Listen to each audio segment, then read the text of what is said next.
Welcome to Daily Wisdom, Walking the Path with the Buddha, a podcast shared by David Roylance. This podcast is dedicated to guiding you to completely eliminate the discontent mind and the suffering it causes by attaining enlightenment. Learn and practice the teachings of Gotama Buddha that will guide you to fully attain a peaceful, calm, serene, and content mind with joy.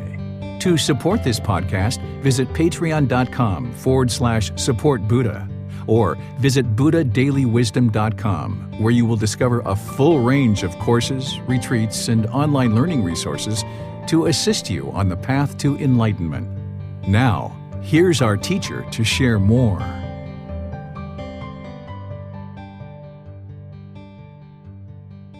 Sawadee Kap. Hello and welcome to Daily Wisdom, Walking the Path with the Buddha. Today is our Pali Canon and English study group where we study the words of the Buddha. We're in volume 8, which is titled The Foremost Householders. We're going to be studying chapters 21 through 30 today. This is where you can learn with the words of the Buddha. What I do is invite people to read a chapter. Then I share some teachings on that for about 5 minutes or so, and then open up to any questions you have. Whether you're in Facebook, YouTube, or Zoom, you can ask questions by putting that into the comments section. And then if you're in Zoom, you can electronically raise your hand and ask any questions or follow-up questions directly. If you're in Zoom and you would like to read any of the chapters, you can just electronically raise your hand. Then I will know that you're interested in reading the actual chapters. So I'd like to invite you and welcome you to today's class and help you to learn the teachings of the Buddha through studying his actual words. I'm going to actually share the book here for you so that you can see what the words of the Buddha are. And if nobody volunteers, then I guess I'll go ahead and read the chapters for you guys. But it's wonderful when you guys volunteer to read, but that's a decision up to you guys.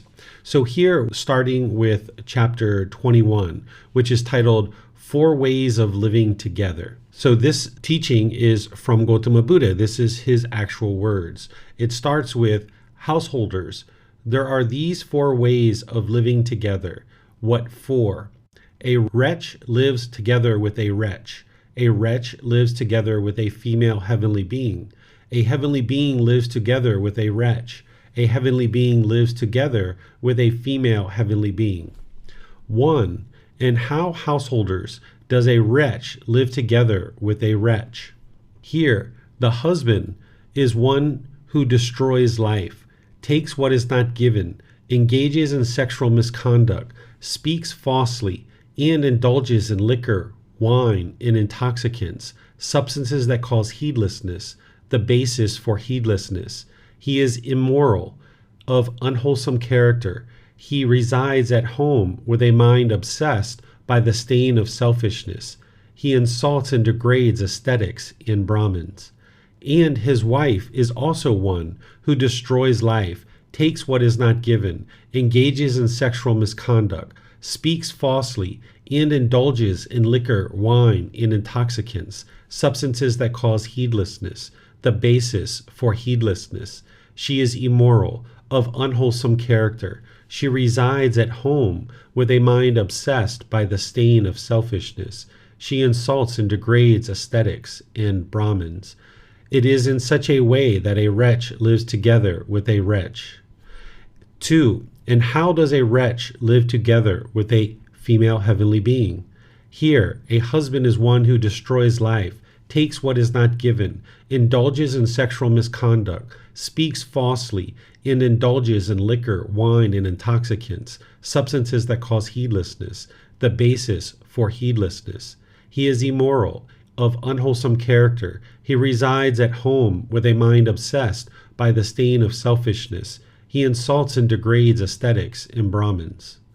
But his wife is one who abstains from the destruction of life, from taking what is not given, from sexual misconduct, from false speech, and from liquor, wine, and intoxicants, substances that cause heedlessness, the basis for heedlessness. She is virtuous, practicing moral conduct, of wholesome character. She resides at home with a mind free from the stain of selfishness.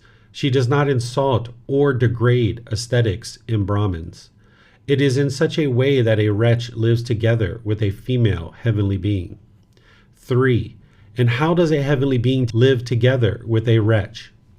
Here, the husband is one who abstains from the destruction of life, from taking what is not given, from sexual misconduct, from false speech, and from liquor, wine, and intoxicants, substances that cause heedlessness, the basis for heedlessness. He is virtuous, practicing moral conduct of wholesome character. He resides at home with a mind free from the stain of selfishness. He does not insult or degrade ascetics and Brahmins. But his wife is one who destroys life, takes what is not given, engages in sexual misconduct, speaks falsely, and indulges in liquor, wine, and intoxicants, substances that cause heedlessness, the basis for heedlessness.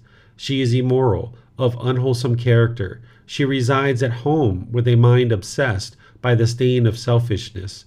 She insults and degrades ascetics and Brahmins in such a way that a heavenly being lives together with a wretch. 4. How does a heavenly being live together with a female heavenly being? Here, the husband is one who abstains from the destruction of life, from taking what is not given, from sexual misconduct, from false speech, and from liquor, wine, and intoxicants, substances that cause heedlessness, the basis for heedlessness. He is virtuous, practicing moral conduct of wholesome character. He resides at home with a mind free from the stain of selfishness. He does not insult or degrade ascetics and Brahmins. And his wife is also one who abstains from the destruction of life, from taking what is not given, from sexual misconduct, from false speech, and from liquor, wine, and intoxicants, substances that cause heedlessness, the basis for heedlessness. She is virtuous, practicing moral conduct of wholesome character. She resides at home with a mind free from the stain of selfishness. She does not insult or degrade ascetics and Brahmins. It is in such a way that a heavenly being lives together with a female heavenly being. These are the 4 ways of living together. When both are unwholesome, selfish, and abusive, husband and wife live together as wretches. The husband is unwholesome, selfish, and abusive, but the wife is virtuous, practicing moral conduct, charitable, generous. She is a female heavenly being living with a wretched husband. The husband is virtuous, practicing moral conduct, charitable, generous, but his wife is unwholesome, selfish, and abusive. She is a wretch living with a heavenly being husband. Both husband and wife are enriched with confidence, charitable, and mentally disciplined, living their lives righteously, addressing each other with pleasant words. Then many benefits accumulate to them, and they reside at ease. Their enemies are saddened when both are the same in virtue, moral conduct. Having practiced the teachings here, the same in virtuous behavior and observances, delighting after death in a heavenly world, they rejoice, enjoying sensual pleasures. Okay, so let me explain to you what the Buddha is sharing here. He's helping you understand how people live together and how one person can potentially be unwholesome and the other person be wholesome, or both people can actually be unwholesome or both people can be wholesome. This is how you might decide to be living in certain situations. Of course, the ideal situation would be both people who are living together would be of wholesome character, and this is going to produce the best results in your life. Here, the Buddha is referring to a husband and a wife, which is a male and female gender, but we could easily substitute other genders in here. It could be female, female, male, male. This is essentially life partners that he's describing. So here, if both individuals are a wretch, as the Buddha is describing, this would produce very difficult experience in one's life where both are doing unwholesome things. And now the karma that is accumulating, the unwholesome results of the unwise decisions, is causing all kinds of difficulties and complications in the relationship. And it can potentially very easily end for any number of reasons, or one of these people could end up dying or having all kinds of injuries and sicknesses and all kinds of difficulties. The second one, he's talking about a husband who's into unwholesome things, so one partner being into unwholesome things and the other partner being into wholesome things. And this can be a real struggle for the person who's into wholesome things, because this other person is doing all these unwholesome things and it's affecting you. Even you're living together as a life partner, and even though Gama, or the results of our decisions, is based on our decisions. If your life partner is out there doing all kinds of unwholesome things, it's their choice to do those unwholesome things, but it's your choice to be their life partner and live together with them. And that decision of being their life partner means that you're going to be affected by these things. So as people are showing up to your house and causing chaos, and as you're having to go to the hospital, or you're having to spend money in order to take care of legal issues or medical bills or things like this is all your Gama as a result of living with someone who's doing unwholesome things. And the same thing can occur in the other direction too. Here the Buddha again is using male and female genders, but this is the same exact thing. Essentially, number 2 and 3, he's just switching the genders here. But ideally, what you would like to get to with a life partner, no matter what the gender, is where both of you guys are doing wholesome things. As you guys are doing that, what the Buddha is describing down here is that when both husband and wife, or when both life partners are enriched with confidence, which is confidence in the Buddha, the teachings, the community, when there's charitability, or you're practicing generosity, and you're mentally disciplined, meaning you've trained your mind through the Eightfold Path, and you're living lives righteously, addressing each other with pleasant words, then many benefits accumulate to you, because you can reside at ease. You guys aren't at each other's throat being really difficult and problematic and argumentative and hostile and aggressive with each other. You guys can live at ease and so peaceful. Your enemies would be saddened because both of you are living with this same virtuous moral conduct. And then the Buddha goes into talking about how, yes, after death, these individuals can reside in a heavenly world. But remember, the goal is not to be reborn in heaven. That's not the ultimate goal of the teachings of the Buddha. The ultimate goal is to train your mind and get to enlightenment in this lifetime, so there isn't any rebirth anywhere. But the same things that lead to enlightenment are the same things that lead to rebirth in improved destinations, like an improved human destination or perhaps a heavenly world. So the Buddha is teaching you about how to live together harmoniously with your partner, and this is what's going to lead to your enlightenment. But if you fall short of that, then you guys could reside in heaven. And that's what he's describing here. But ultimately, in the heavenly realm, you still need to get to enlightenment. You haven't attained enlightenment yet. You're still stuck in the cycle of rebirth. And oftentimes in the heavenly realm, these beings are oftentimes complacent, and they don't practice the teachings because they're only experiencing pleasant feelings. They're not experiencing painful feelings. So therefore, you can drop back down into other realms, even into the lower realm of hell, animal, or afflicted spirit. So the goal would be to develop your life practice around the Eightfold Path, you and your partner, so that now you can live at ease with each other. Both of you can get to enlightenment, and you can be done with this constant existences over and over and over again in this cycle of rebirth. Let me know what questions you guys have about this chapter. You can put that into Facebook, YouTube, or Zoom, and I will be able to see your comments and be able to answer your questions there. If you're in Zoom, you can electronically raise your hand and ask any questions or follow-up questions directly. Okay, I'm not seeing any questions here, so I'm going to move on to the next chapter, which is chapter 22. Chapter 22 is titled 6 Aspects of Gama to be Understood. Monks, when it was said, Gama should be understood, the creation of Gama should be understood, the diversity of Gama should be understood, the result of Gama should be understood, the elimination of the creation of Gama should be understood, the way leading to the elimination of unwholesome Gama should be understood. For what reason was this said? 1. It is volition, choices, decisions, monks, that I call Gama. For having willed, intentional choices and decisions, one acts by body, speech, and mind. 2. And what is the creation of Gama? Contact is its creation. 3. And what is the diversity of Gama? There is Gama to be experienced in hell. There is Gama to be experienced in the animal realm. There is Gama to be experienced in the realm of afflicted spirits. there is Gama to be experienced in the human realm, and there is Gama to be experienced in the heavenly realm. This is called the diversity of Gama. 4. And what is the result of Gama?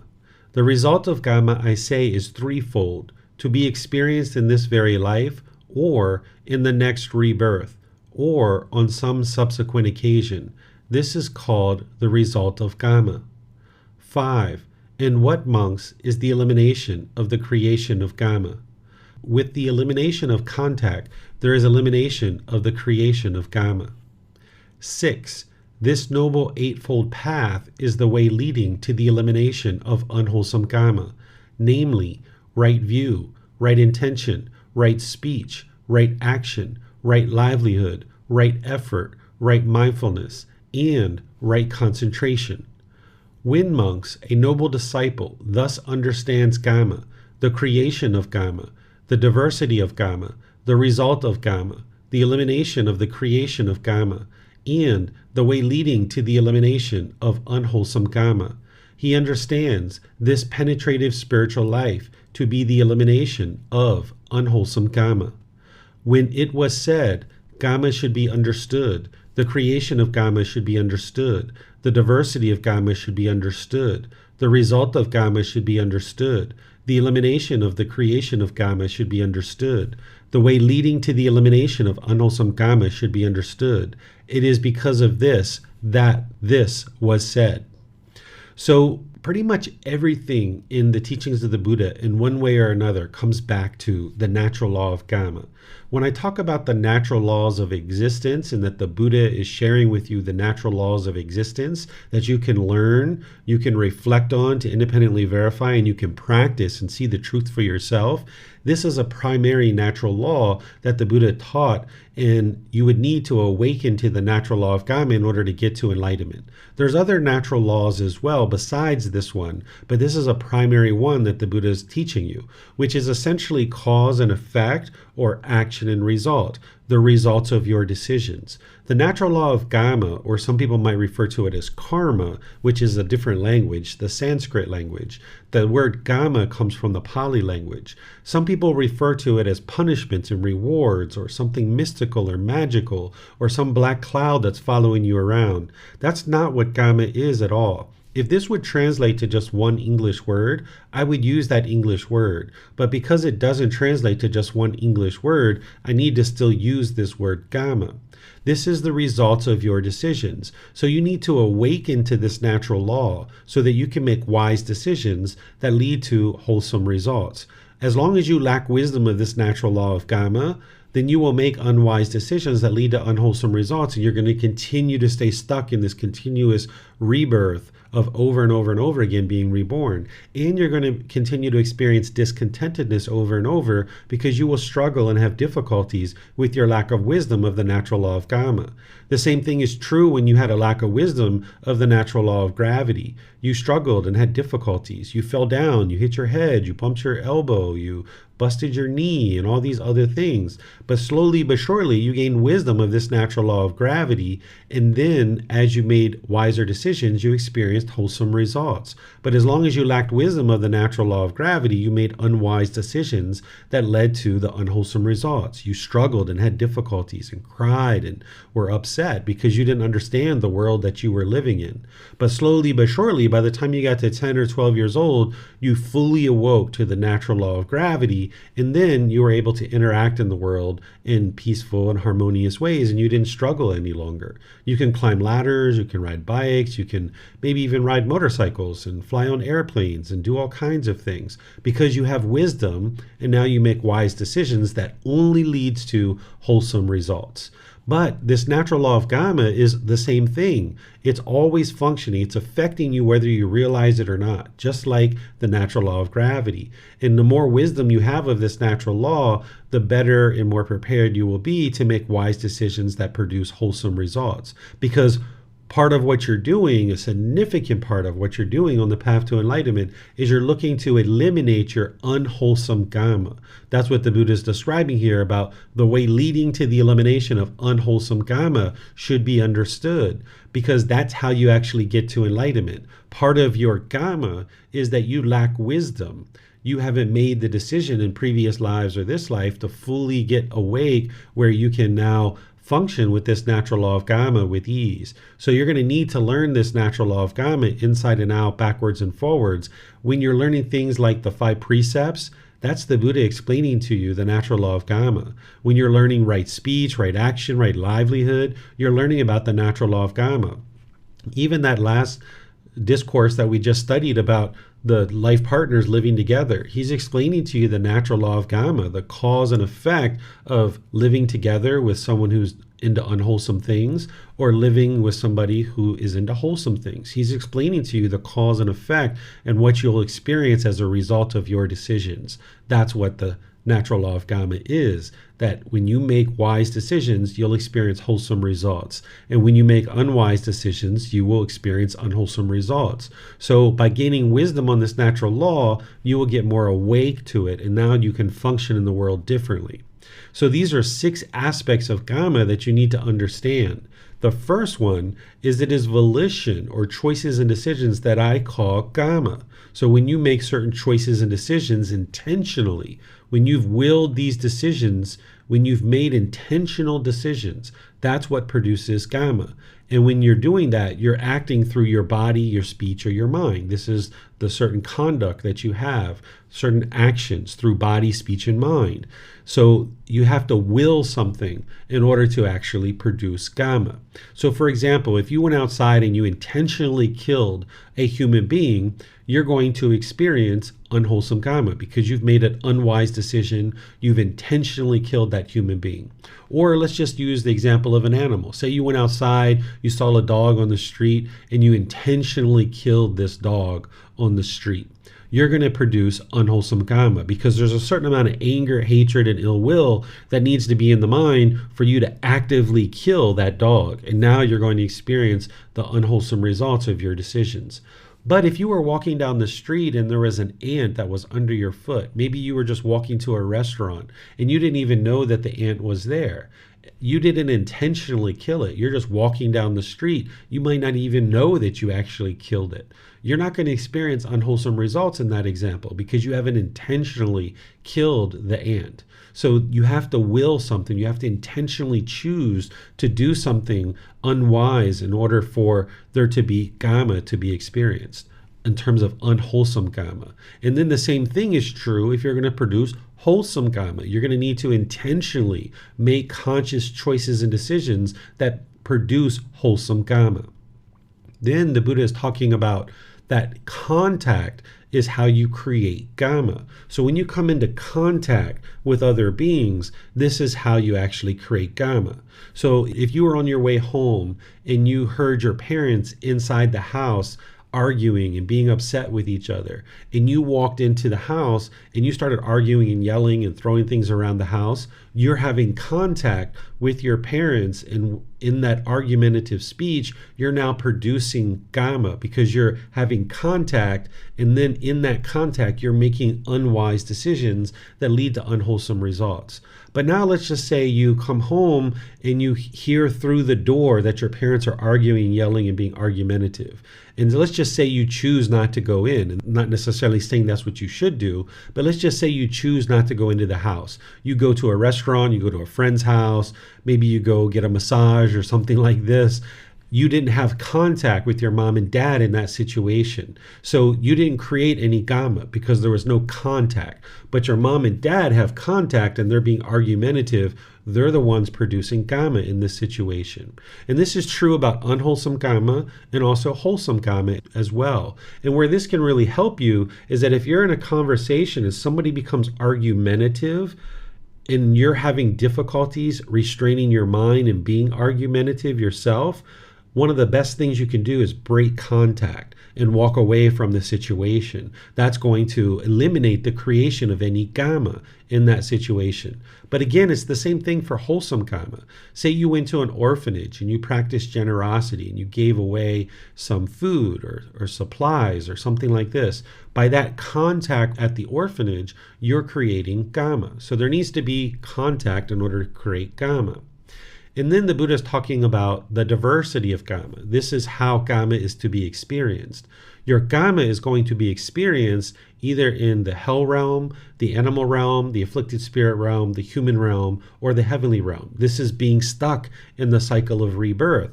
That if there's karma to be experienced in terms of unwholesome karma, you're going to experience it in one of these 5 realms.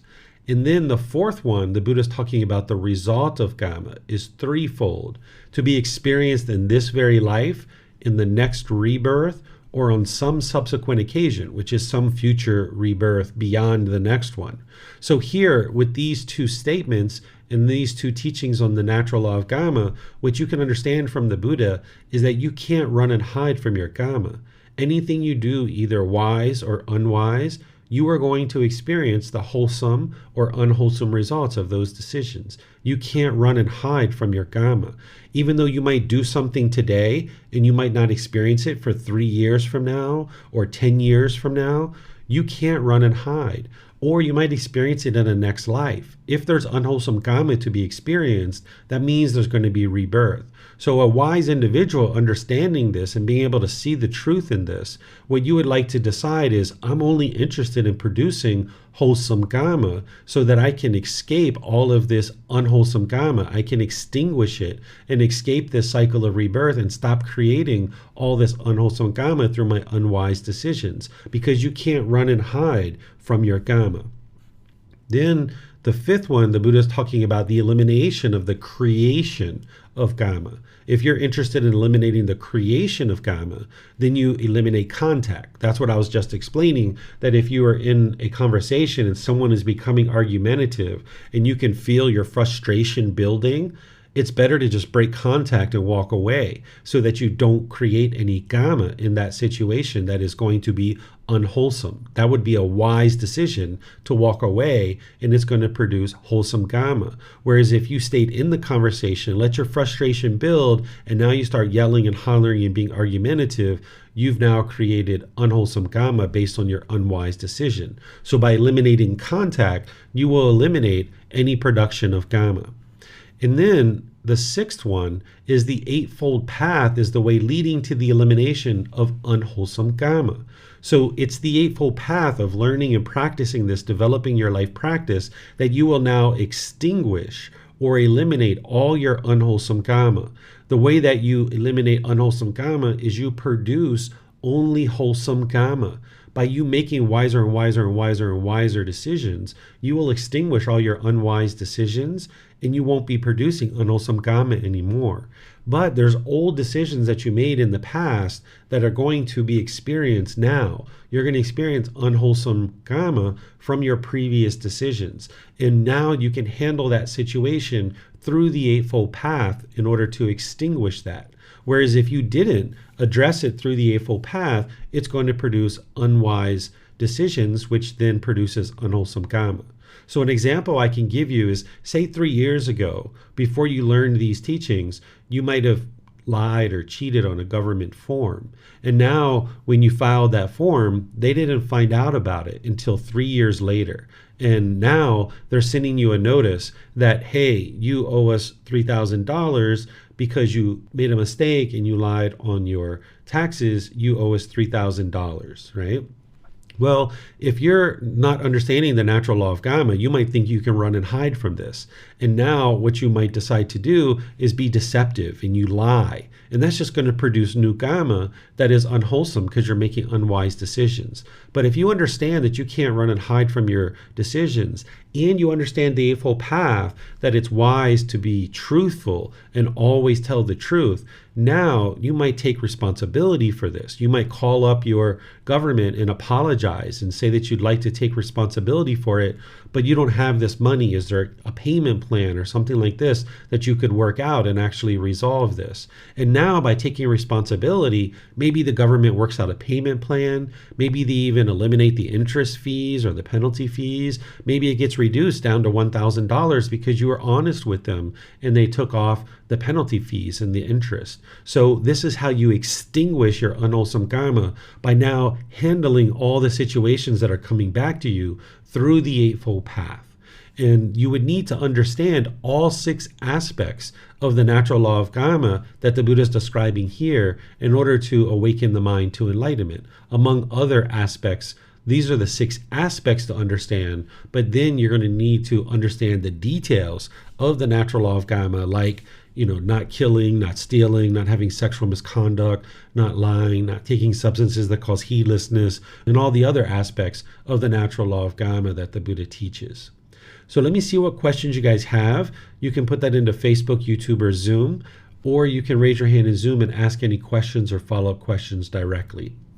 Here we have a question coming in on Zoom from Francis. He says, is contact referred to the 6 sense-based contact with external objects? Please elaborate more. Yes, that's exactly what contact is. Contact is where the internal sense base, which is the eye, ear, nose, tongue, the body, and the mind, comes into contact through the external sense bases, which are forms, sounds, odors, flavors, physical objects, and the mental objects. And now when you have the internal sense base, when you have the external sense base, and then you have awareness of it. These are the 3 things that the Buddha describes as contact, that there needs to be the eye, the actual form, and then there needs to be awareness of it in the actual mind. The consciousness has to be aware of it. So he describes contact as having and needing these 3 things. And it's through the 6 sense bases that you have contact with any particular being or something like this. And that's how you produce karma, is you create it through contact through the 6 sense bases.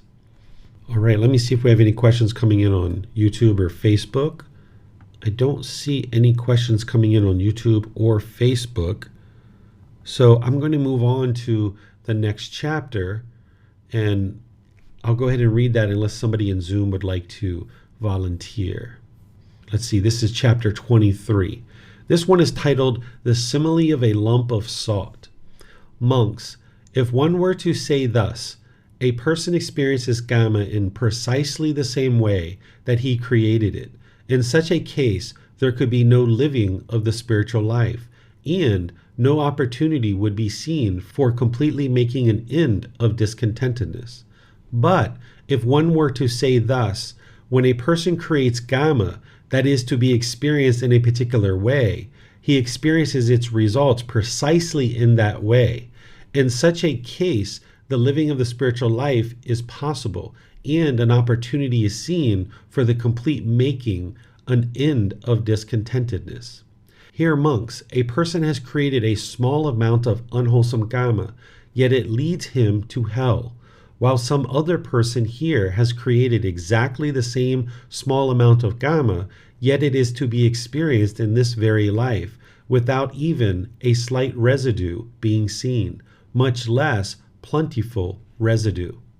What kind of person creates a small amount of unwholesome karma that leads him to hell?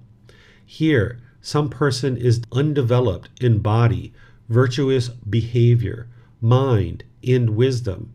He is limited and has a mean character, and he dwells in discontentedness. When such a person creates a small amount of unwholesome karma, it leads him to hell. What kind of person creates exactly the same small amount of unwholesome karma, and yet it is to be experienced in this very life, without even a slight residue being seen, much less plentiful residue? Here, some person is developed in body, virtuous behavior, mind, and wisdom. He is unlimited and has a lofty character, and he resides without measure. When such a person creates exactly the same small amount of unwholesome karma, it is to be experienced in this very life, without even a slight residue being seen, much less plentiful residue. Suppose a man would drop a lump of salt into a small bowl of water. What do you think, monks? Would that lump of salt make the small quantity of water in the bowl salty and undrinkable? Yes, venerable sir. For what reason? Because the water in the bowl is limited. Thus, that lump of salt would make it salty and undrinkable. But suppose a man would drop a lump of salt into the river Ganges. What do you think, monks? would that lump of salt make the river Ganges become salty and undrinkable? No, venerable sir. For what reason? Because the river Ganges contains a large volume of water. Thus, the lump of salt would not make it salty and undrinkable. So too, monks, some person here has created a small amount of unwholesome karma, yet it leads him to hell, while some other person here has created exactly the same small amount of karma, yet it is to be experienced in this very life, without even a slight residue being seen, much less abundant residue. Okay, I'm going to pause here and describe what's going on before we look at the rest of this discourse. So the Buddha is explaining how karma is experienced by different people in different ways. And he's using this analogy or this simile of the lump of salt, where there's a bowl of water and there's a lump of salt that goes into the bowl of water, and now the bowl of water is undrinkable. Or there's this river Ganges, which is a very large river in what we refer to as India. And if this same exact lump of salt goes into that river, it's not undrinkable. The water is still fresh because there's so much water.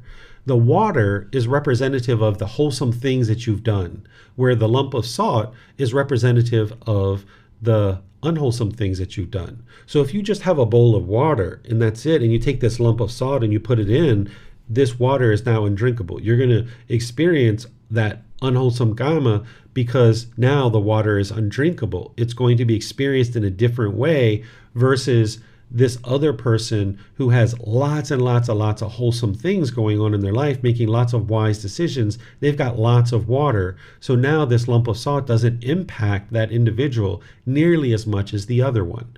So for example, say that you have gotten a speeding ticket and you go to court and you have had 50 speeding tickets, and now this is your 51st speeding ticket.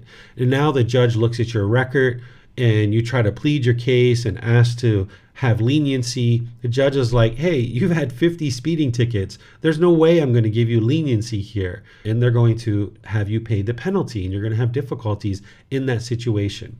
But now let's just say you've been driving for 30 years and you've never had a ticket ever in your life. Your record is spotless, and you get a ticket and you go to court and you plead with the judge to please, allow you to not have to pay this penalty.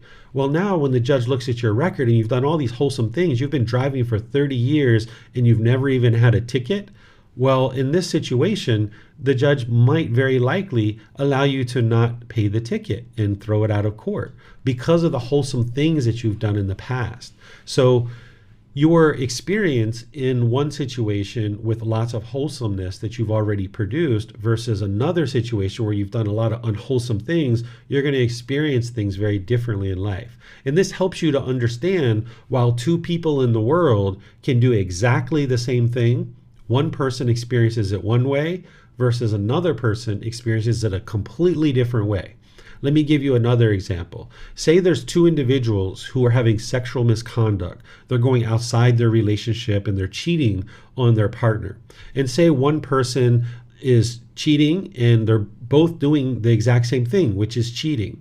Well, one person can experience karma, and let's just say they get beat up, they lose their reputation at work, and say that in the community, people don't respect them any longer. Right? And that might be the way that that person experiences that same exact thing of having sexual misconduct. But say another person can also have sexual misconduct, but now let's just say they contract HIV or AIDS and they end up dying perhaps from this sexually transmitted disease, where the other person didn't have that experience because maybe this was like the first time that they ever went out and cheated, where the other person was having lots of different partners over time. So someone can be doing exactly the same thing, which is sexual misconduct, but they can experience it in a slightly different way or a significantly different way based on the decisions that they've made in their life. And that's what the Buddha is explaining here.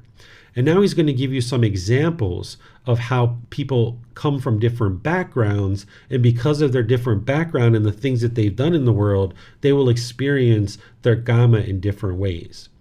Here, monks, someone is imprisoned for stealing half a kapahana, which is a coin or currency, a kapahana or 100 kapahanas, while someone else is not imprisoned for stealing the same amount of money. What kind of person is imprisoned for stealing half a kapahana, or 100 kapahanas? Here, someone is poor with little poverty and wealth. Such a person is imprisoned for stealing half a kapahana, or 100 kapahanas. What kind of person is not imprisoned for stealing half a kapahana, or 100 kapahanas? Here, someone is rich with much money and wealth. Such a person is not imprisoned for stealing half a kapahana, or 100 kapahanas. So too monks, some person has created a small amount of unwholesome kama, yet it leads him to hell, while some other person here has created exactly the same small amount of kama, yet it is to be experienced in this very life without even a slight residue being seen, much less abundant residue. So I'm going to stop here and explain this part to you. What you're interested in doing is you're interested in experiencing your unwholesome kama in this life. If you're collecting up so much unwholesome kama that you don't have the opportunity to experience it in this life, that means you're going to need to be reborn in order to experience this unwholesome kama. So the Buddha describing here that some person having created a small amount of unwholesome kama, yet it leads him to hell, that means that that person has so much unwholesome kama already that when they produce this new unwholesome kama, it adds to this stack, and now they have to be reborn into hell in order to experience and burn off all this unwholesome kama, or a significant portion of it. While another person maybe has quite a bit of wholesome things that they have going on in their life, and they do exactly the same thing, but when they produce those decisions that produce unwholesome kama, they experience it in this life. So if you're experiencing unwholesome kama in this life and you're working on extinguishing it and eliminating it and dismantling it, this is actually very helpful in your life. So as you're on the path to enlightenment and you're on this journey, you might be experiencing various things coming back to you at different times.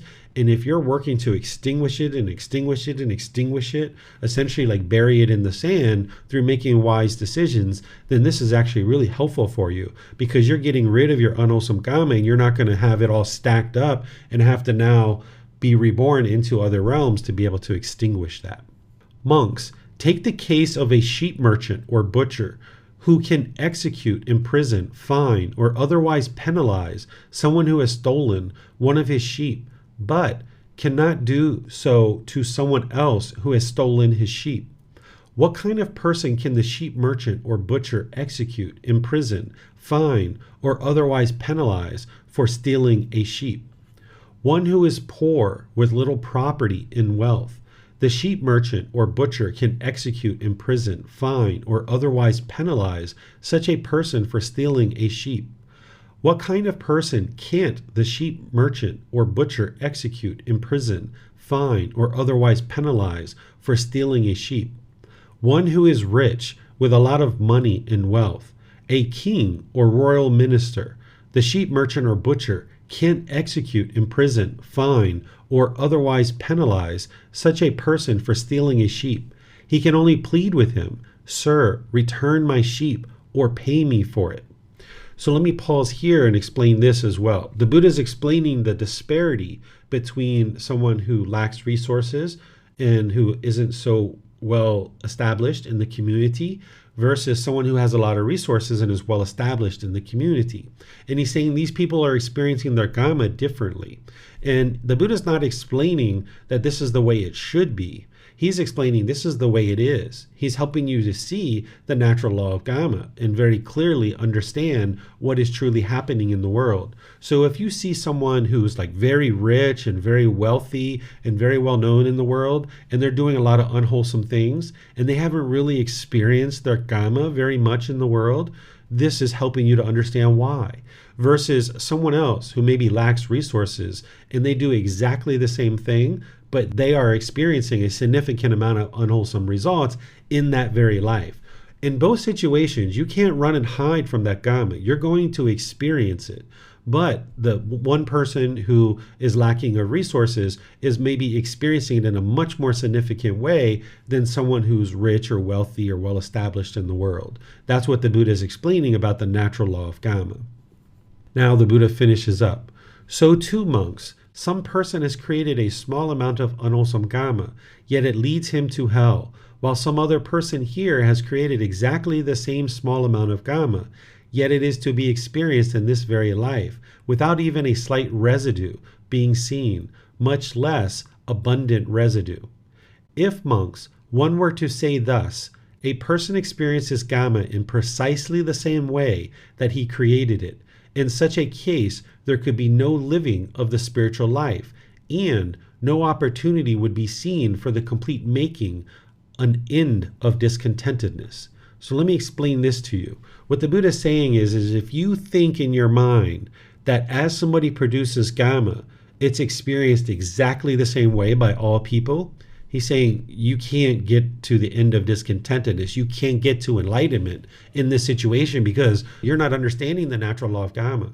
That karma doesn't get experienced in exactly the same way for all people. The Buddha has another teaching where he explains that if you tried to figure out the exact result of karma, that it would lead to either madness or frustration.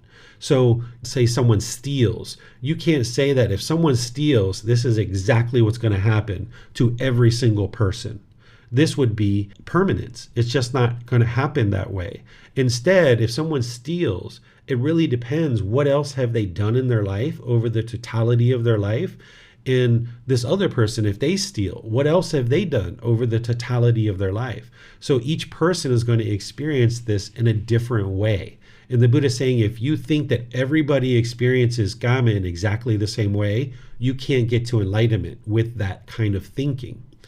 But if one were to say thus, when a person creates karma, that is to be experienced in a particular way, he experiences its results precisely in that way. In such a case, the living of the spiritual life is possible, and an opportunity is seen for completely making an end of discontentedness. So essentially, what the Buddha is saying here is everybody experiences karma in its own unique way, in precisely that particular way for that individual. And I gave you an example of that with the two individuals who are having sexual misconduct. One person might just get beat up and lose their reputation in the community and at their job, where another person might get a sexually transmitted disease and actually die from it. Right? And a third person might actually not just get beat up and lose their reputation, they could actually get murdered, right? Maybe the other partner finds out and they get murdered as a result. So everybody is experiencing karma in a slightly different way based on what else they've done in their life and how they've conducted themselves. So you can't just say sexual misconduct 100% is going to be experienced in this way, and exactly what that way is for everybody. There's a little bit of a variation depending on how someone has lived their life. And that's what the Buddha is explaining in this simile. So let me know what questions you guys have on this particular chapter or discourse. Looks like, Francis, you have your hand up. Go ahead and unmute yourself. You're welcome to ask your question. Wow, this is a very big, profound chapter. I'm trying to understand the fact that I had this thought in my mind a couple of weeks ago that can we just, let's say, okay, we have, of course, in our life, we have done a lot of unwholesome things and unwholesome karma. We realize that, and now we make amends and say, okay, I'm not going to do that anymore. I'm going to focus more on doing a lot of wholesome things and getting a lot of wholesome karma. So is there a way out of it in terms that by focusing more on doing the wholesome karma can sort of neutralize some of the bad karma they've done in the past, knowing that we have to face it somehow or rather. So is that something correct? Yes. So that bowl of water is just a small amount of wholesome things that someone has done. Where you're trying to do is you're trying to get to the river Ganges, where you have lots of fresh water in your life. So this is where I talk about what we've been doing in our past when we're doing unwise decisions and producing unwholesome karma. It's like putting mud into your garden hose. And now, over the course of our life, we've been filling up this garden hose with mud. And now what we're doing is we're hooking up this garden hose to a faucet and we're turning on the faucet. Well, if you just meditate once a week and you come learn at the temple or with a teacher like once every 6 months, you've got like a little drip. going into this garden hose that's congested with all this mud. But if you open up that faucet really wide and get lots of water coming in there, meaning you're coming to classes regularly, you're reading books, you're developing your meditation practice to 2 or 3 times a day for 30 minutes or more, you're getting personal guidance from a teacher, you're asking questions. This is what the Buddha was talking about previously, where he talks about developing your wisdom, developing your moral conduct and your mental discipline and all these different things. That if you get a lot of this fresh water coming through the garden hose by practicing the Eightfold Path, now you can flush out all of that mud and you can get to the point where you've got nothing but clean water coming through your garden hose. And you can flush out and eliminate all that mud because you've extinguished all this unwholesome karma. So you would like to get to the point where you have nothing but nice, clean water coming through your garden hose. And that's where you can live at ease because you have cultivated the wisdom to know how to do that. But in the unenlightened state, we don't know how to do that. We have that ignorance or that lack of wisdom, that unknowing of true reality. So that's why you're learning and developing your practice. You're not believing in the natural law of karma. You're not believing what the teacher's sharing. Instead, you are now practicing so that you can acquire wisdom. And with this wisdom, you can make wiser and wiser decisions to put more and more water into your garden hose. Not only about developing your practice like meditation, coming to learn, meeting with a teacher, reading books and things like this, but as you're doing that stuff, then in your daily life, you're making wiser decisions about your friends, about your life partner, about where you live, about where you work, about how you conduct yourself at work, your relationships with your mom and dad and brothers and sisters. You're making different decisions about your intentions, your speech, your actions, and this is what's helping you to put more and more water into your garden hose. Okay, one last thing I want to ask is that, okay, I understand what you're saying. I guess I was on the same wave of thought now, which means that, can I say that I am now setting the right conditions for the realization of good karma because I'm doing a lot of wholesome things now? So is that, okay, can I have the thought that now I'm setting in the right condition for the favorable realization of good wholesome karma in the future? Yes, but I would probably word it just a little bit differently. Is what you're doing is you're developing your wisdom so that you can purify your mind and uncondition the mind. You're creating an environment in which now your mind has the ability to acquire wisdom to now purify the mind and produce what's called an unconditioned mind, where you've eliminated craving, anger, and ignorance, and now the mind is unconditioned. I understand what you're saying about creating conditions so that you can produce wholesome karma, and the answer is yes, I understand that. But if you understand conditional objects and unconditional objects, what you would like to get to is where you are providing an environment for you where you're regularly reading, coming to classes, meditating, getting help from a teacher. That all is leading to you producing wholesome karma. You're producing wholesome karma right now because you've made the wise decision to attend a class and you're reading the teachings of the Buddha and you're studying them and you're asking questions. And then when you're done with class, you're going to be reflecting on this and thinking about it. This is all wise decisions that leading to an improved results in your life. So I would think about it as you're creating an environment in which you're doing that, because this word condition, you're trying to get away from conditioned feelings and conditional experiences. You're trying to get to an unconditioned mind. Okay, got it. Thank you so much. You're welcome. Okay, I'm not seeing any other questions here coming in, so I will go ahead and move to the next chapter. Here, this is chapter 24. Very short, very simple. The elimination of unwholesome karma, the Eightfold Path. That's the title of this. Monks, this Eightfold Path is the way leading to the elimination of unwholesome karma, namely right view, right intention, right speech, right action, right livelihood, right effort, right mindfulness, right concentration. So here it's very clear, very concise. How do you eliminate unwholesome karma?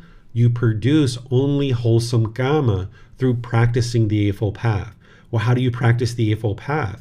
You're going to need to learn each individual step using the words of the Buddha as documented in volume 1, chapter 5. There I go through and explain all of this to you. And in fact, you can include chapter 4 in that, because that's where I talk about right view. So you're going to need to know, with the original words of the Buddha, exactly what each aspect of each one of these steps are, and then dial it in closer and closer in your life. The way that I think about it is, if you had a speaker system and you had this sound system with 8 dials on it, and if you dial these dials in closer and closer, you're going to get a better and better quality of sound out of these speakers. Well, the same thing is true about your mind, is that you need to dial in the Eightfold Path, and as you dial this in closer and closer, you'll get a better and better quality mind. This is how you know that you're on the right path, because your mind will become more peaceful, more calm, serene, content, with joy. You'll get more focus, concentration, clarity of mind, deep memory. You'll see your personal and professional relationships improving. You'll see that your mind isn't even in a bad mood, that you've eliminated the conditions that are causing the bad mood to arise. So as you dial in this Eightfold Path in your life and develop your life practice, you will experience improved results, because you've now improved your Gama. You're making wise decisions to learn and practice and train the mind, and that's going to produce wholesome results. The wholesome results, the wholesome Gama, is that your mind is functioning better and better. You're experiencing more and more ease and smoothness in the world, because you're now understanding the natural law of Gama, and you've trained your mind and refined it through dialing in these 8 dials more and more closely. So a person who's interested in developing their life practice to get to enlightenment, you're going to need to know the Eightfold Path, inside and out, backwards and forwards, up, down, left, right. You're going to need to study this and just know it cold, where you can just explain it so easily, and you know what each individual aspect of the Eightfold Path is. You can just say it with such ease, and you would need to study it. You need to reflect on it to independently verify it, and you need to practice it. You're going to need to go through these iterations, where as you're practicing it, you might get confused about certain steps. You're going to have to go back and do some more learning, some more reflection, some more practice, and learning, reflecting, and practicing. And you're going to need to get help and reach out to a teacher to be able to understand individual steps in some situations. But the words of the Buddha are there for you to be able to see exactly what he taught in all the books and all the resources that I share, so that now you can dial this in closer and closer in your life. And then as you start seeing the results, where you know, in situations where you were once angry or sad or feeling guilty or shameful, and when you see your mind isn't doing that anymore, you'll know that you're on the right path, because that same situation where you'd get angry and frustrated, your mind doesn't get angry and frustrated anymore. Your mind is liberated and free. You're experiencing more peace and joy throughout your day, throughout your week, throughout your month. So you're dialing these 8 steps in, and this is what's going to extinguish all your unwholesome Gama, because now you're only producing wise decisions that then produce the wholesome Gama. So let me know what questions you guys have on this chapter. Okay, I'm not seeing any questions here. So I'm going to move on to the next chapter, which is chapter 25. So this is an example where the Buddha is going to now explain various unwise decisions that you can make and the results of those decisions. But it's a very general description, because remember, Gama is experienced in different ways. Here the title of this is "At Minimum Leads to Deeds." Monks, the destruction of life, repeatedly pursued, developed, and cultivated, leads to hell, to the animal realm, and to the realm of afflicted spirits. For one reborn as a human being, the destruction of life at minimum leads to a short lifespan. So I'm just going to pause here for a second. That when you hear these things and you read these things, you don't just believe it. What you do is you read this, and now you've learned it. And now you start reflecting on it, and you look over the course of your life and what you understand through your direct experience, and you decide, is this true or is this false? And then you start practicing it. And that's where you see the results in your life. So let's take this first one here, where he says the destruction of life, repeatedly pursued, developed, cultivated, leads to hell, to the animal realm, to the realm of afflicted spirits. For one reborn as a human being, the destruction of life at minimum leads to a short lifespan. So here you think about destroying life, which is killing. When people kill, do they generally have a shorter lifespan? Because in order to kill, there has to be a certain amount of anger, hatred, and ill will in the mind. And that puts a certain burden on the body. And the body can't function as well when there's that anger, hatred, and ill will in the mind. And also, if you're killing other beings, then these beings are going to be interested in killing you. And it's not about human laws. It's about the natural law of Gama. So think about soldiers going off to war. Maybe their government has told them that it's okay if you go to war and kill those people over there. We're not going to prosecute you for murder. But if you come home and you murder somebody in our country, you're going to be prosecuted for murder. So if somebody goes away to war, they're very likely to be murdered and killed in the war. Because if you're 18, 20, 25 years old and you're out there killing, you're very likely to die yourself. And if you come home, you're going to potentially have certain mental challenges. Some people commit suicide when they come home from war. You're very likely to die with a very short lifespan if you're destroying life, repeatedly pursuing it, developing and cultivating it. And even if you don't end up dying, what the Buddha is explaining is that you're very likely to be reborn in hell, the animal realm, or the afflicted spirit realm. So you can see this truth for yourself through learning, through reflecting to independently verify that the Buddha's teachings are indeed true. And then what you would like to do is now move this into practice, where you choose to no longer destroy life, that you live with loving kindness and compassion for all beings, even a mosquito, that you don't slap the mosquito and kill it. You would like to live with loving kindness and compassion, blow it off, take your hand and kind of swish it away. Or if you see a spider in your home, maybe you pick it up and you move it outside or something like this, rather than allowing the anger, hatred, and ill will to arise and you destroying life. So now when I go through each one of these, you can be doing the same exact thing where you're looking over the course of your life, your direct experience for yourself and for other beings around you that you're aware of, and you can reflect on this and see the truth. And then you can practice it, and that's where you'll really see the truth.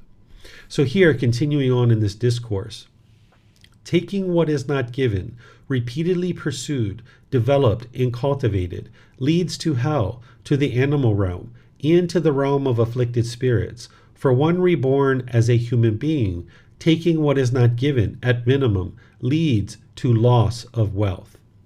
Sexual misconduct, repeatedly pursued, developed, and cultivated, leads to hell, to the animal realm, to the realm of afflicted spirits. For one reborn as a human being, sexual misconduct, at minimum, leads to hostility and competition.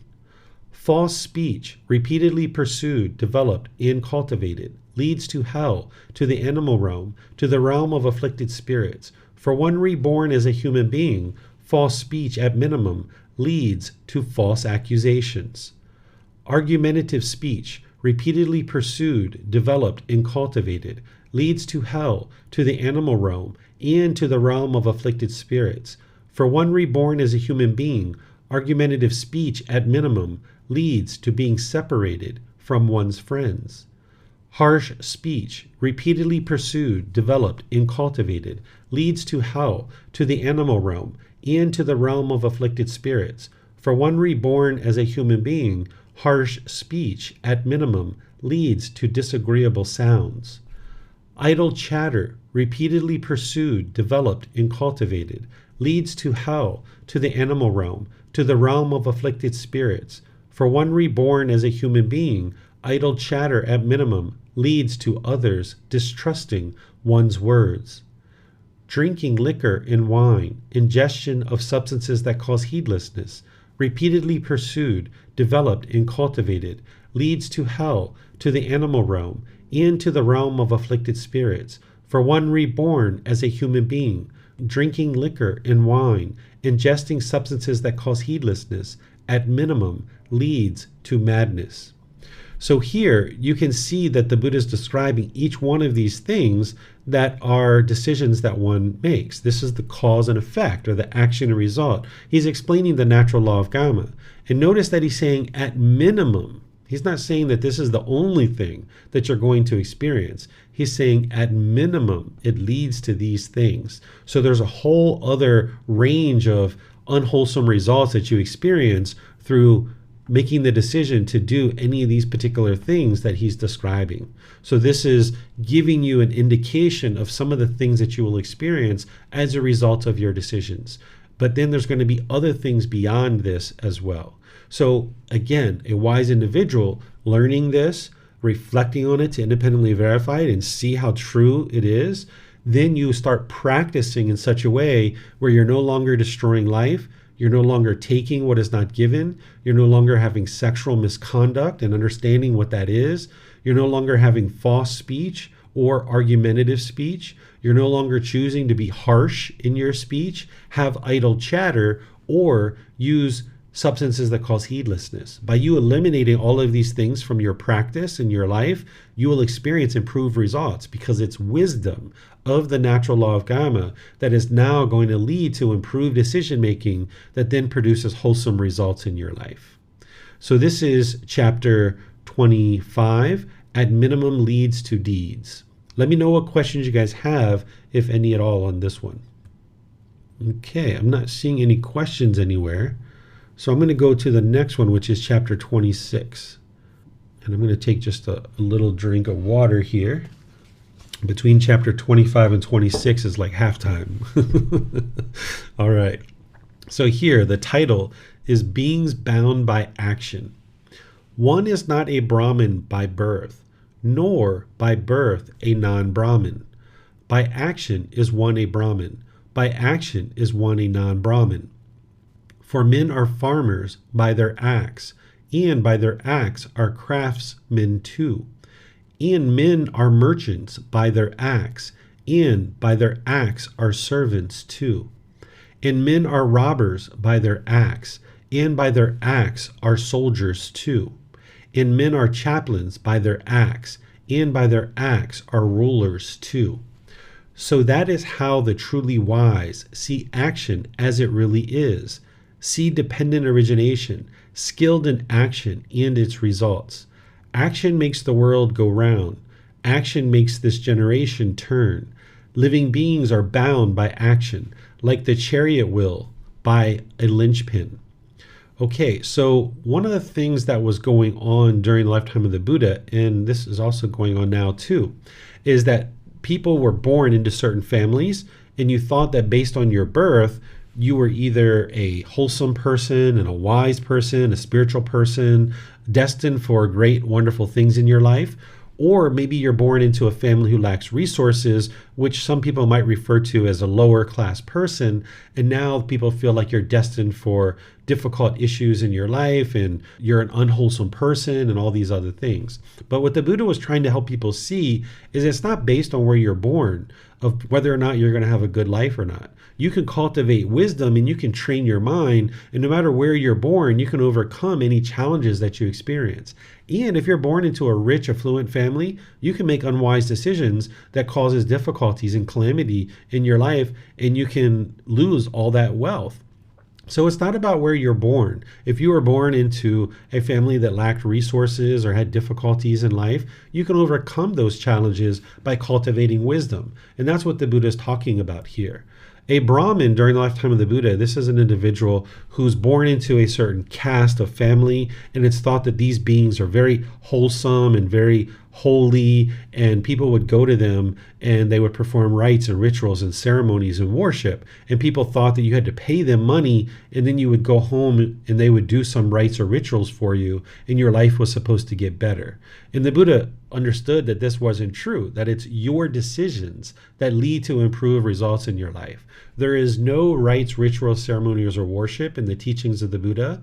And there's no rites, rituals, ceremonies, or worship that is going to produce wholesome results in your life. You can't do all kinds of unwise and unwholesome things and go to a temple, have a little bit of water sprinkled on you, and now everything's going to be perfect in your life. You need to cultivate your mind and train your mind to develop wisdom and then go out into the world and make wise decisions. That's what's going to produce wholesome results. It's not about where you're born, whether you're wholesome or unwholesome or wise or unwise, or whether you're going to have a great life or not. It's based on the wisdom that you have in your mind to be able to make wise decisions to improve your life. And the Buddha is giving not only this example about Brahmin, but he's talking about these other acts as well, as a farmer, craftsman, merchant, servant, robber, soldier, chaplain, and rulers, that it's based on our actions. It's cause and effect, or action and result. It's the natural law of karma that's going to determine what we experience in life. Every single thing we experience is a result of our decisions. And then he says, so that is how the truly wise see action as it really is, that they understand the natural law of karma. The truly wise understand the natural law of karma.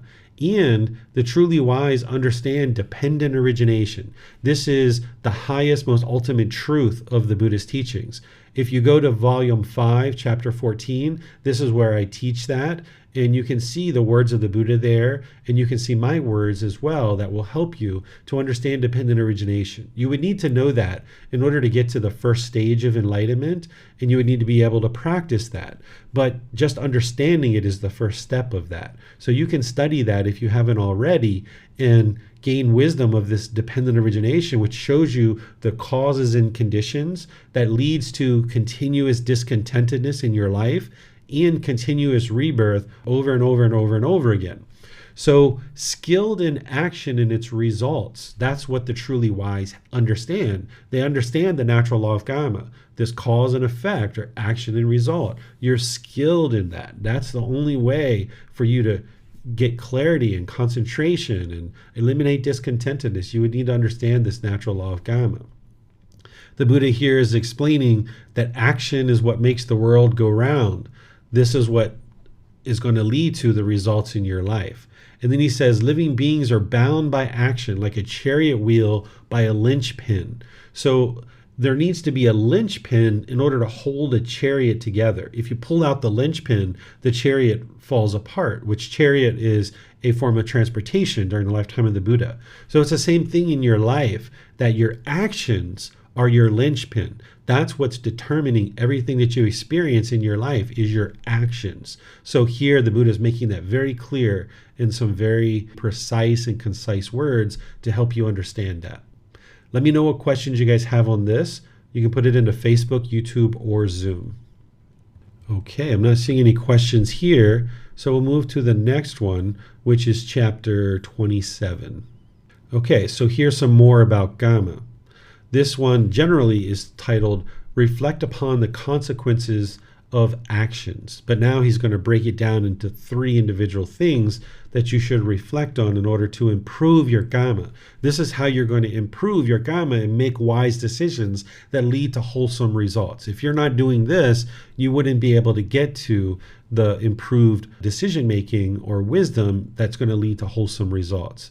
This first thing is titled, Reflect before doing an action. And he's talking to his son Rahula here. Rahula, when you intend to do an action with the body, you should reflect upon that same bodily action thus.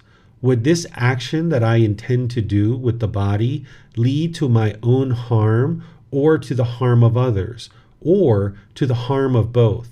Is it an unwholesome bodily action with painful consequences, with painful results? When you reflect, if you know this action that I intend to do with the body would lead to my own harm, or to the harm of others, or to the harm of both, it is an unwholesome bodily action with painful consequences, with painful results. Then you definitely should not do such an action with the body. But when you reflect, if you know this action that I intend to do with the body would not lead to my own harm, or to the harm of others, or to the harm of both, it is a wholesome bodily action with wholesome consequences, with wholesome results. Then you may do such an action with the body.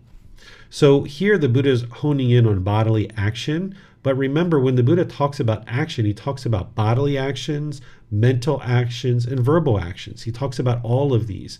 So even though here he's talking about bodily actions, it's the same guidance is true for verbal actions and mental actions, that you should reflect before you actually do something.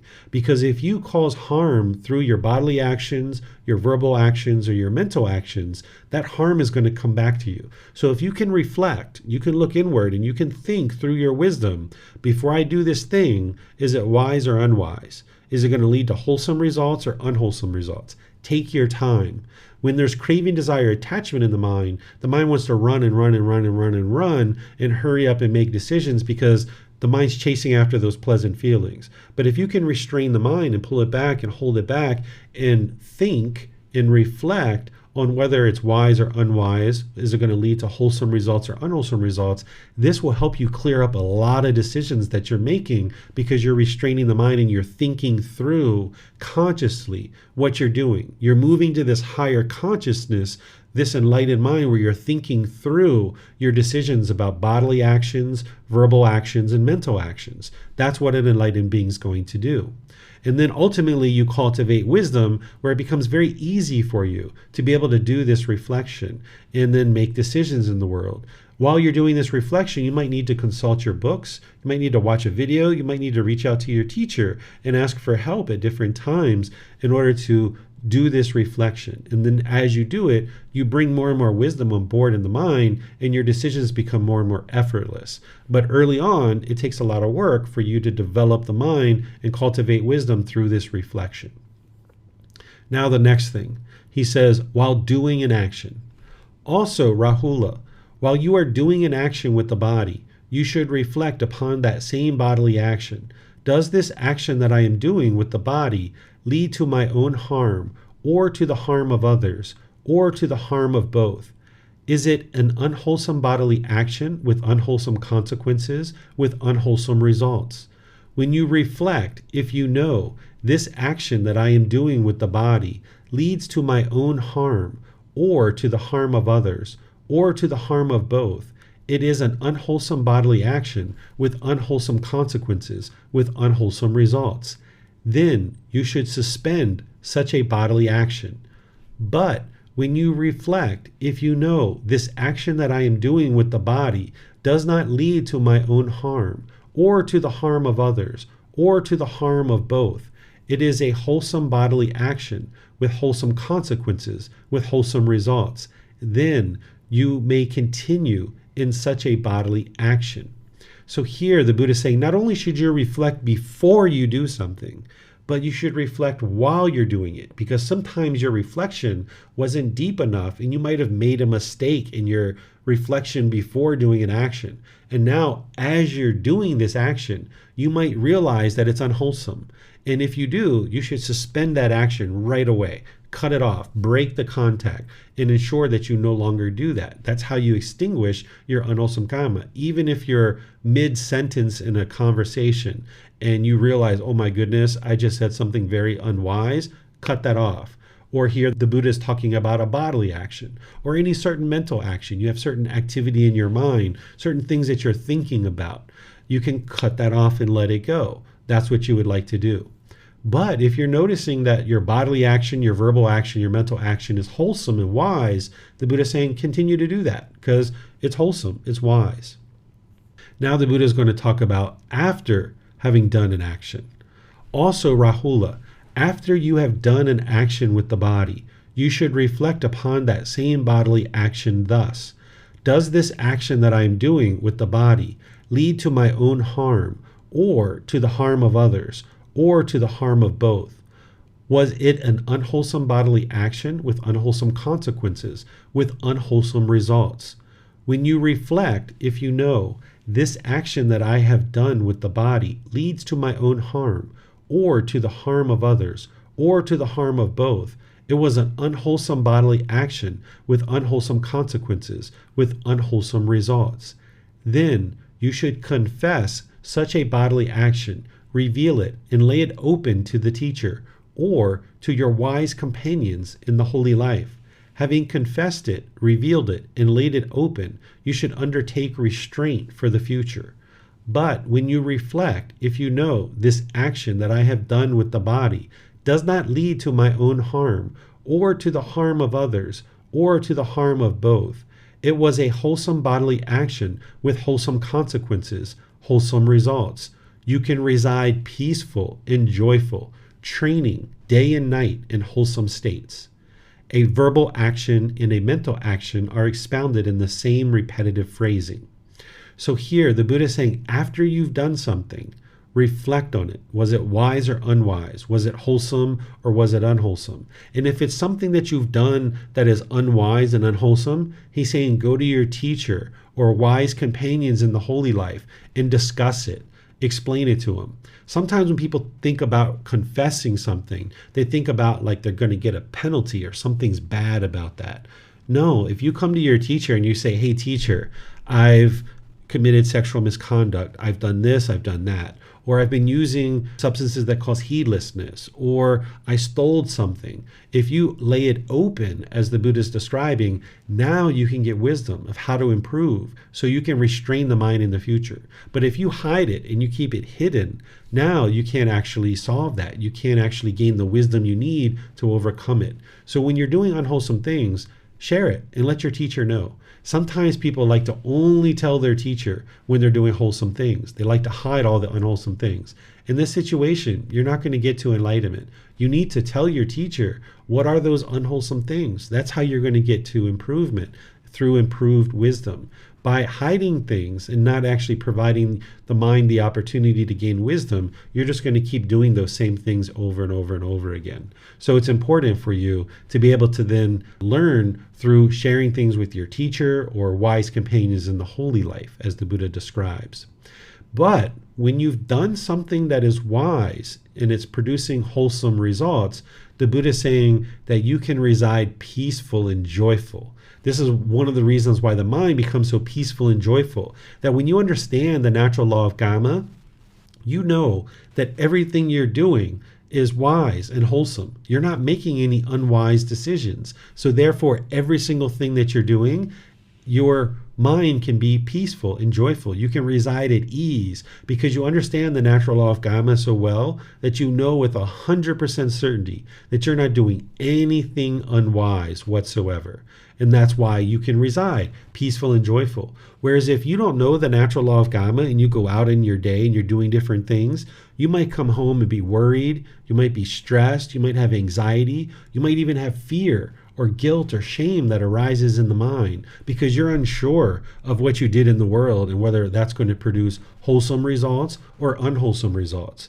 Essentially, what the Buddha is teaching you is that the natural law of karma is the most unbiased teacher that you will ever find. You're going to be experiencing the results of your decisions, regardless of whether you know this natural law or not. So if you're experiencing unwholesome results, like say your children are yelling at you, they're disrespectful, maybe people are stealing things from you, maybe you're having all kinds of difficulties at work or things like this, this is because of your lack of wisdom around the natural law of karma. You can improve your wisdom and improve the experiences that you're having. You can help your children and you can teach them how to be respectful and kind and polite and all of these things. You can make different decisions about a life partner, for say, if you're having difficulties in your relationship. If you're noticing that at work that people steal things from each other and they're argumentative and angry and hostile with each other, you can choose to make different decisions in your life. When you understand the natural law of karma and that everything you experience is a result of your decisions, this is so empowering because if there's anything in your life that you don't like about your life, you can make improved decisions and change what's going on in your life. But if you think what you're experiencing is based on good luck or bad luck, or it's your destiny or your fate, or that somehow you're just going to experience whatever happens, then you don't have any control in your life. You haven't taken control of your life and realized that everything you're experiencing is a result of your decision, and you can improve any aspect of your life that you don't particularly appreciate and you don't prefer. You can actually just gain wisdom through training your mind on the path to enlightenment and now make new decisions about any aspect of your life, and you can create a perfect life for yourself where the mind can reside peaceful and joyful. So let me know what questions you guys have on this chapter. There's reflecting before you do an action, while you're doing one, and after you're doing one. And let me just add that after you've done a certain action, if you realize that either body, verbal, or mental actions were unwise, not only opening it up to a teacher or wise companions to be able to help you gain wisdom, but you might need to apologize in certain situations. And that can be really wise for you. Even if the other person was argumentative and angry and bitter and hostile, There's situations where it's really wise to just apologize and try to clear up some of your karma. And this can help you to be able to get to a point in time where you can see the mistakes that you're making and you can take responsibility for it, even if you were 1% doing unwise and unwholesome things and someone else was doing 99% of it. Take responsibility for your 1%. Learn and cultivate wisdom and apologize if you need to. Fix your 1%. The other person needs to work on their 99%, but you're not attached to whether that person does that or not. You need to be working on your 1% or your 10% or your 50% or your 100%, right? Whatever percentage is problematic in your life, work on that. And that's what's going to actually lead to improved results in your life. So let me know what questions you guys have on this chapter. Looks like we've got some questions from Vladimir coming in here on YouTube. Unsure how to formulate the question, but I hope you will understand what I ask. Rebirth is based by the mind condition, but what if a person caused harm? But in the mind, they believe that it was a wholesome action. For example, Islamic theorists or crusaders believed that their actions were wholesome and were done for the best of humanity, based on what they believed in. Will they actions lead them to hell realm, or how will it work? I'm not 100% familiar with Islamic theorists and crusaders and what they actually did, but it doesn't matter what you believe. It doesn't matter what you think, because your mind can be in delusion. Your mind can be in ignorance or unknowing of true reality, where you have misperceptions and misunderstandings. This natural law of karma is going to affect you whether you're aware of it or not. So I think what you're describing here is that at different times in history, people went out and murdered and killed and were in wars, think that they were doing this for beneficial purposes. There's no such thing as a compassionate killing. You can't go out and murder in war and not experience those results. No matter what you believe in, that your cause is worthy, you're still going to experience the results of your decisions. And that's why some people who go off into war thinking that they have a very valid reason for that war, if they're out there in the war killing and doing those kinds of things, they're going to experience the results of that. That's why they get killed. That's why they get injured. That's why people commit suicide and have all kinds of difficulties mentally having come back from a war. So it doesn't matter what you believe in.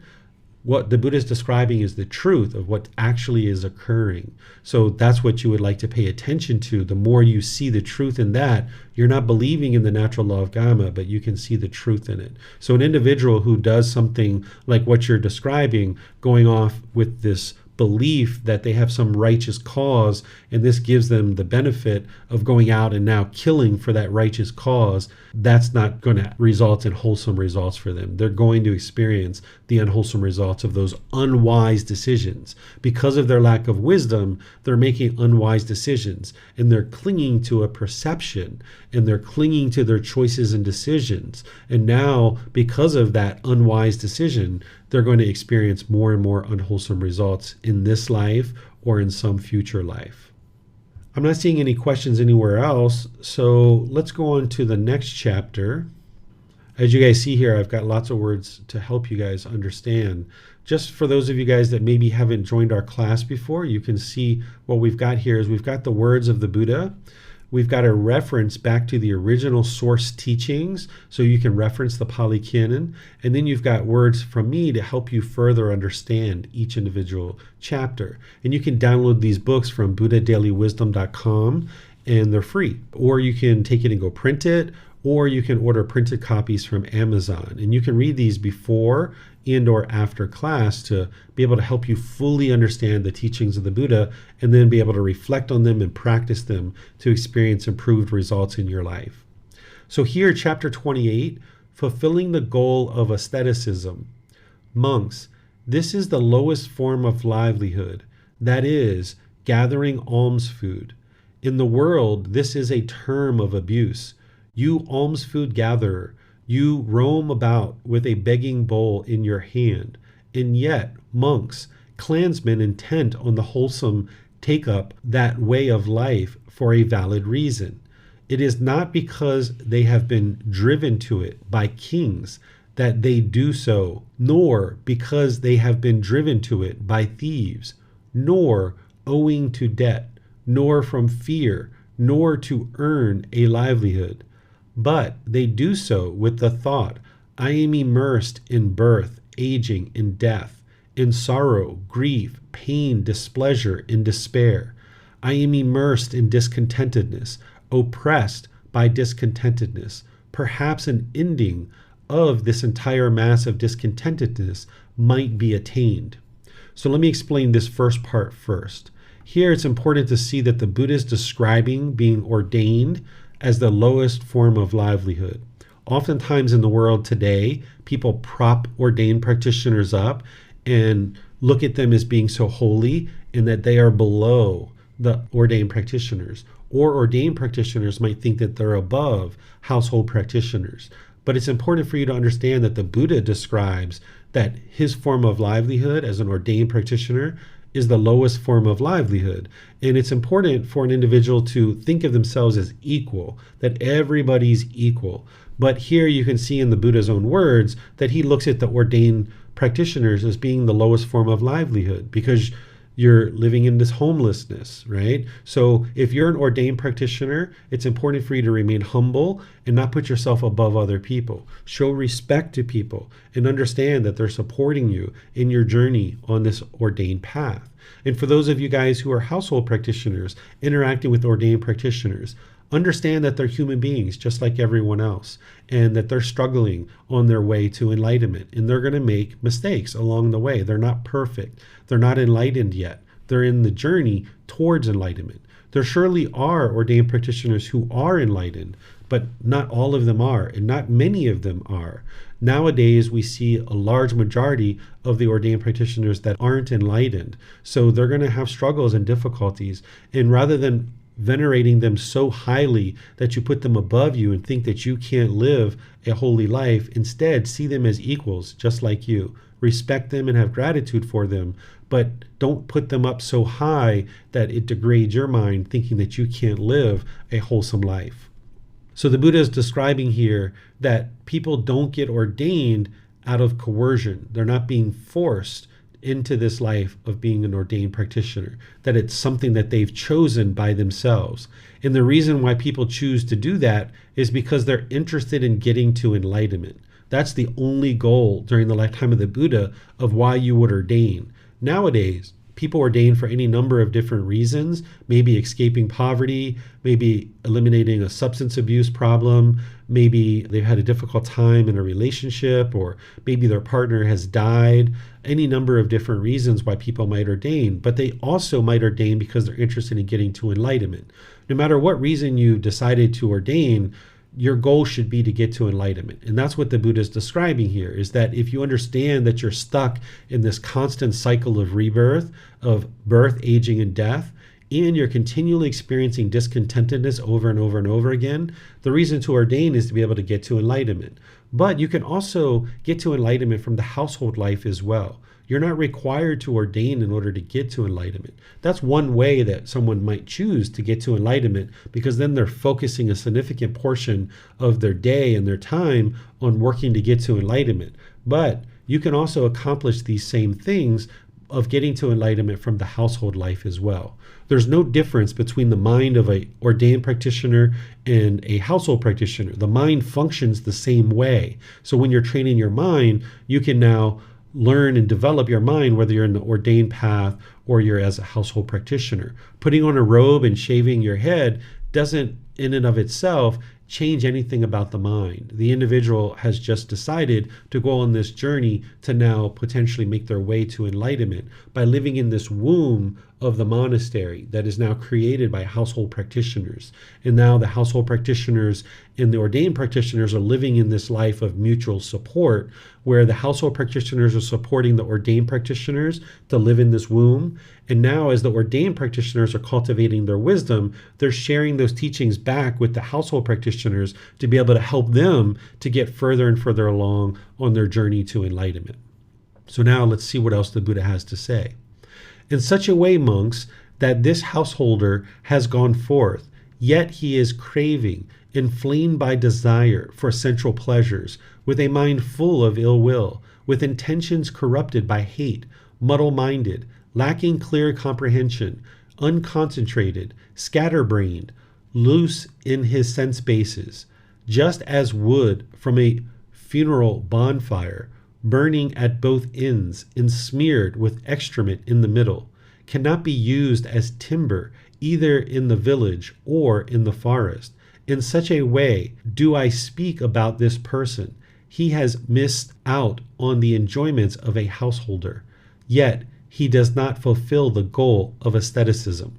So here what the Buddha is saying is, once somebody is ordained, nobody's forced them to ordain, to become ordained, but yet while they're ordained, they're not doing the training. They're not doing the work.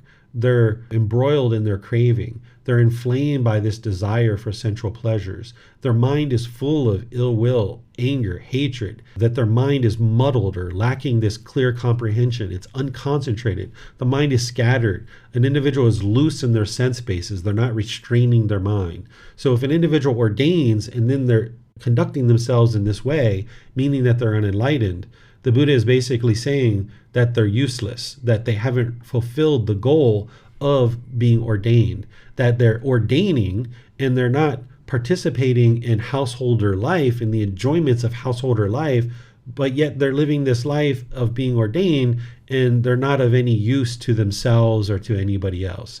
And he's using this analogy of a piece of wood that has been burning on both sides of the wood, and in the middle it's smeared with excrement or feces or poop, because you can't pick it up, right? It smells and you're not going to pick it up and you're not going to burn it because it's going to smell. So he's saying it's useless. This piece of wood is useless because it's burning at both ends and it's smeared with excrement. So the same thing is true about someone who goes into the holy life of being ordained and they're not actively training their mind. If you ordain, you should be actively training your mind on the path to enlightenment.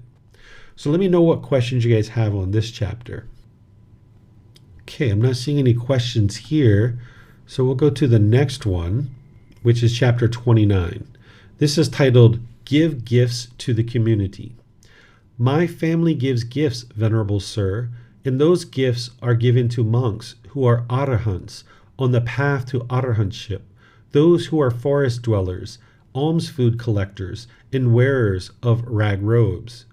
Since householder, you are a household practitioner enjoying sensual pleasures, living at home in a house full of children, using sandalwood from Kasi, wearing garlands, scents, and ointments, and receiving gold and silver. It is difficult for you to know these are arahants, enlightened beings, or on the path to arahantship. If householder, a monk who is a forest dweller, is restless, puffed up, conceited, talkative, rambling in his talk, muddle-minded, lacking clear comprehension, unconcentrated, with a wandering mind, with loose sense bases, then in this respect he is blameworthy, responsible for wrongdoing. But if a monk who is a forest dweller is not restless, puffed up, and conceited, is not talkative and rambling in his talk, but has mindfulness established, clearly comprehends, is concentrated, with singleness of mind, with restrained sense bases, then in this respect he is praiseworthy, deserving admiration, commendable. If a monk who resides on the outskirts of a village, if a monk who is an alms food collector, if a monk who accepts invitations to meals, if a monk who wears rag robes, or if a monk who wears robes given by householders is restless, puffed up, conceited, talkative, rambling in his talk, muddle-minded, lacking clear comprehension, unconcentrated, with a wandering mind, with loose sense bases, then in this respect he is blameworthy, responsible for wrongdoing. But if a monk who resides on the outskirts of a village, if a monk who is an alms food collector, if a monk who accepts invitations to meals, if a monk who wears rag robes, or if a monk who wears robes given by householders is not restless, puffed up, and conceited, is not talkative and rambling in his talk, but has mindfulness established, clearly comprehends, is concentrated, with singleness of mind, with restrained sense bases, then in this respect he is praiseworthy, deserving admiration, commendable. Come now, householder, give gifts to the community.